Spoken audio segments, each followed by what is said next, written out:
We're going on an adventure! Oh, that's hot! Hey guys, welcome back to Planetmithril, and you're joining me today in Mithril Towers once again. We're super excited. We're going on an adventure. We're finally getting to go on another adventure. We've been very fortunate to be able to attend the Battle Games in Middle-earth tournament, which is happening this weekend. 1,000 points, 1 army, and 5 games across the weekend, and we're super excited to go. It's going to be so much fun. No, in all seriousness, like the Middle-earth community is one of the, if not the best community I've had the privilege of being a part of in my tenure as a hobbyist, and I am super excited to go up and be able to roll some dice and just see so many of your lovely faces who I haven't seen for so long, and just get to catch up with everyone. It's going to be super fun, super good fun. So obviously, as a result of that, there will be no painting tutorial this week, and for all of you who have been commenting quite so thoroughly on the post, don't bend this way. When we do the next painting tutorial, little teaser for you here. Well, where is he? There he is. We have a high elf. Focus, camera. Focus. Focus. Okay, the camera's not focusing. But the next tutorial to come out will be the high elf warrior from the Last Alliance box set, which I know a lot of you have been requesting for a long time, and we finally got the chance to be able to do one, so that will be coming out as the next painting tutorial. But obviously, in lieu of not having a painting tutorial this weekend, we wanted to take the chance to do one of these little vlogs that we sometimes do, and just talk through what we're taking as the army for the event, and why we're taking it, why it's going to be super good fun, and our kind of reasoning behind it. We're also going to have a little competition going, which I will explain down the line in just a moment, but that will just be a fun little thing for you guys to get involved with if you so wish, and when we get around to doing the review of the event and the games we had, the results will be gone through then. But again, more on that in a moment. So there's a bit of an unwritten rule when it comes to certainly myself and the immediate group of friends that we tend to go up to these events with, is that every event you take a brand new army, because you can. Sadly, that's not been the case this year. I've just, with work and YouTube and everything else that's going on again, I am repurposing some models from an old army, but it is technically a new list under a new army section in the book, which then means it's a new army, and there go, I'm still adhering to the rules. My brain! We are going to be running Thorins Company, all 13 dwarfs, the wizard and the hobbit, all together in one warband, and we're going to see how well they do over the course of the games. Now, personally, I quite like taking your hero armies. I don't know what it is, there's something about it. I've taken quite a few in the past. I've taken the Fellowship multiple times. I've taken the Balrog with minimal Goblin Warriors. We've also done the Grey Company with Aragorn, Legolas and Gimli. There's been a couple of others in there as well. But as always, with me, theme is key. I will always try and keep my lists as themey as possible, even if I put myself at a detriment. I remember when I ran the Fellowship, I think I played at a 40-point detriment because I couldn't physically fit anything else into this particular Fellowship list I was taking that was also there in the films or the books at the point.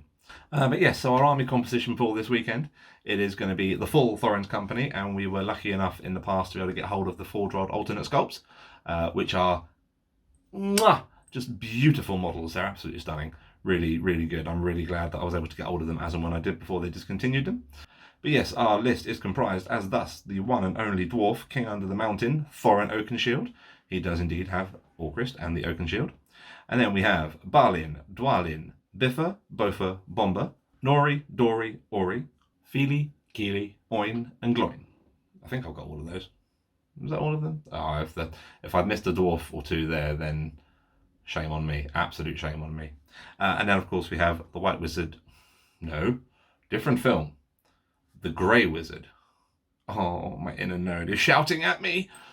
Yes, of course, we have Gandalf the Grey, as well as Bilbo with Sting and the One Ring.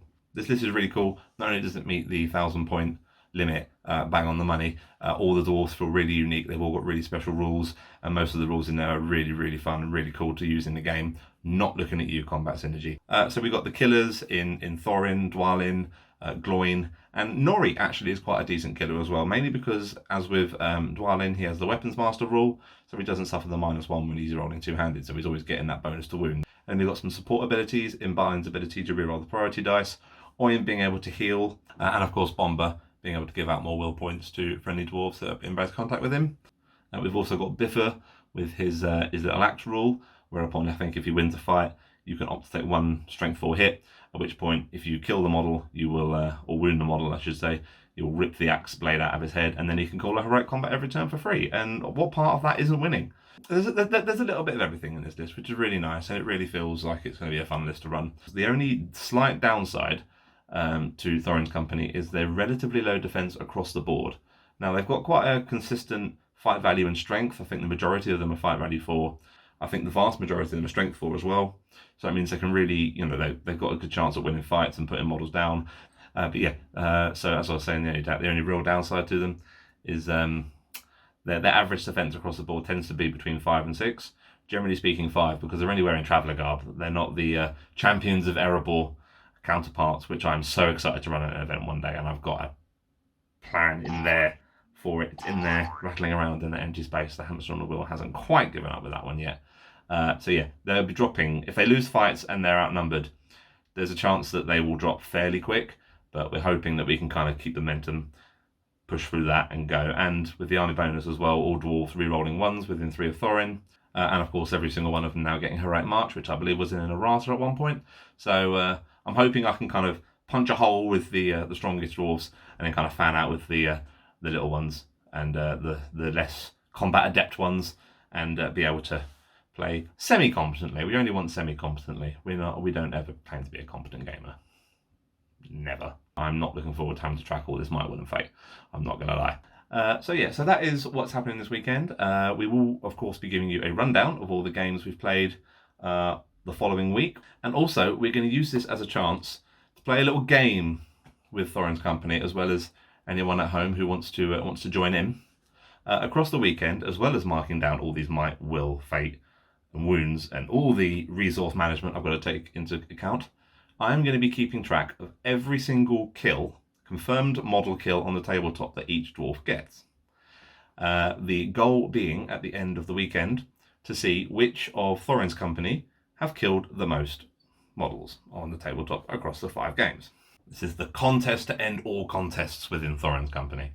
So yeah, we're going to be looking to see which dwarf does get the most confirmed model kills in every game and across all 5 games. And now where you guys come into this is, I would like anyone who does want to get involved, please drop a comment underneath this video and say which dwarf you think across the course of 5 games will get the most wounds on models and kill the most enemy models on the board. We're not counting individual wounds. So if, for example, Dwalin does a wound to a troll, we're not counting that. He has to finish off that troll. Even if the troll's got 1 wound left, the kill will ultimately go to Dwalin because he finishes off that model.